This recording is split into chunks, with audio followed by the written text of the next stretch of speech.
ഇക്കുറി ഒരു unhealthy fan ഫൈറ്റിലേക്ക് പോയി എന്ന് തന്നെയാണ് എൻ്റെ അഭിപ്രായം.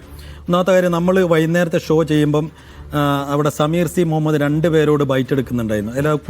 അതിലൊരു അർജന്റീന അല്ലാത്ത സ്പെയിൻ്റെ ആരാധകനായ ഒരു കുട്ടി പറയുന്നുണ്ട്, നിങ്ങൾ പിന്നെ റഫറിക്ക് പൈസ കൊടുത്തിട്ടല്ലേ ജയിക്കുന്നത്. മറ്റേ ആളോട് വാദിക്കുന്നുണ്ട്, റഫറിക്ക് പൈസ കൊടുത്തിട്ടല്ലേ ജയിക്കുന്നത് നിങ്ങൾ മറ്റേ വേറെന്തോ ഒരു ആരോപണം ഉന്നയിക്കുന്നുണ്ട്. അതുപോലെ ഒരു സൗദി ആരാധകനായ കക്ഷിയൊന്നുമില്ല, പുള്ളി പറയുന്നുണ്ട് ഞങ്ങൾ സ്പെയിനിൻ്റെ കൂടെയാണ് ഇക്കുറി, കാരണം സ്പെയിൻ ഗസക്കൊപ്പം നിൽക്കുന്ന രാജ്യമാണ്.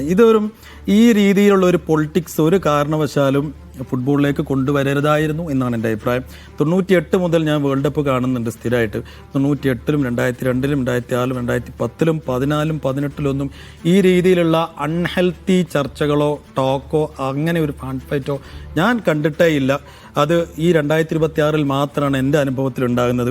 മെസ്സി സമ്പൂർണ്ണനാണെങ്കിൽ പൂർണ്ണനാവണമെങ്കിൽ അയാളുടെ പൊളിറ്റിക്കൽ കറക്റ്റ്നെസ് കൂടി നോക്കിയാൽ മാത്രമേ അയാൾ പൂർണ്ണനാവുള്ളൂ എന്ന് സോഷ്യൽ മീഡിയയിൽ വാദിക്കുന്ന ടൈപ്പ് ഓഫ് ആളുകളെ നമ്മൾ കാണുകയാണ്. ഒരു തരത്തിലും എനിക്ക് അതിനോട് യോജിക്കാൻ കഴിയില്ല. മറഡോണ കളിക്കാരനായിരുന്നു, അയാൾക്ക് പൊളിറ്റിക്സും ഉണ്ടായിരുന്നു. അയാളുടെ പൊളിറ്റിക്സ് കൂടി കണ്ടിട്ടാണ് ഈ കേരളക്കരയിൽ ഇത്രയധികം അർജന്റീന ഫാൻസ് ഉണ്ടായതെന്നാണ് ഞാൻ വിശ്വസിക്കുന്നത്. കാരണം അയാളുടെ ഒരു കാലിൽ ചെഗ്വേരയും മറ്റേ കയ്യിൽ എന്താണ് ഫിഡൽ കാസ്ട്രോയാണ്. ആ രീതിയിൽ സാമ്രാജ്യത്വ വിരുദ്ധതയായിരുന്നു അദ്ദേഹത്തിൻ്റെ ഏറ്റവും വലിയ ഒരു ആയുധം എന്ന് പറയുന്നത്. അതൊക്കെ ഉണ്ടായിരുന്നു. പക്ഷെ എല്ലാവരും അങ്ങനെ പൊളിറ്റിക്കലി കറക്റ്റായിക്കൊള്ളും അല്ലെങ്കിൽ രാഷ്ട്രീയ നിലപാടുമായിട്ട് തന്നെ മുന്നോട്ട് പോകുന്ന ആളുകളായിക്കൊള്ളും നമ്മൾ നിർബന്ധം പിടിക്കരുത്. ലയണൽ മെസ്സിയെ സംബന്ധിച്ചിടത്തോളം അയാൾ കളി മാത്രമാണ്.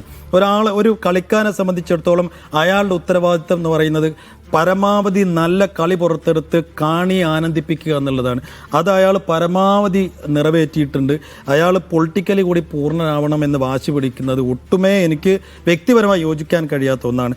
അങ്ങനെ ഒരു അനാവശ്യ ചർച്ച ഈ വേൾഡ് കപ്പിൽ മാത്രമായി നമ്മൾ കണ്ടതാണ്. സീസണൽ ഫാൻസ് എന്നൊക്കെ പറഞ്ഞ് നമ്മൾ അത്തരം ചർച്ചകൾ കൊണ്ടുവരുന്ന ആളുകളെ കുറ്റപ്പെടുത്തുന്നത് നമ്മൾ കാണുന്നില്ല. അങ്ങനെ കുറ്റപ്പെടുത്താൻ ഞാൻ ആളല്ല. പക്ഷേ എങ്കിൽ കൂടിയും അനാവശ്യമായ കുറേ ടോക്ക് നമ്മൾ കൊണ്ടുവന്നു, ഒരു പ്രൊപ്പഗണ്ട സെറ്റ് ചെയ്തു. ആ പ്രൊപ്പഗണ്ട ചെറിയ കുട്ടികൾക്ക് പോലും ആഴ്ന്നിറങ്ങുന്ന നമ്മൾ കണ്ടു. അങ്ങനെയാണ് ഇന്ന് നമ്മൾ വൈകുന്നേരം കണ്ട ആ കുട്ടിക്ക് പോലും അങ്ങനെ പ്രതികരിക്കേണ്ട ഒരു അവസ്ഥ. ആദ്യമായി കളി കാണുന്നവൻ പോലും ശാസ്ത്രീയമായി റഫറിയെ വിലയിരുത്തുന്ന അവസ്ഥയുണ്ടായി.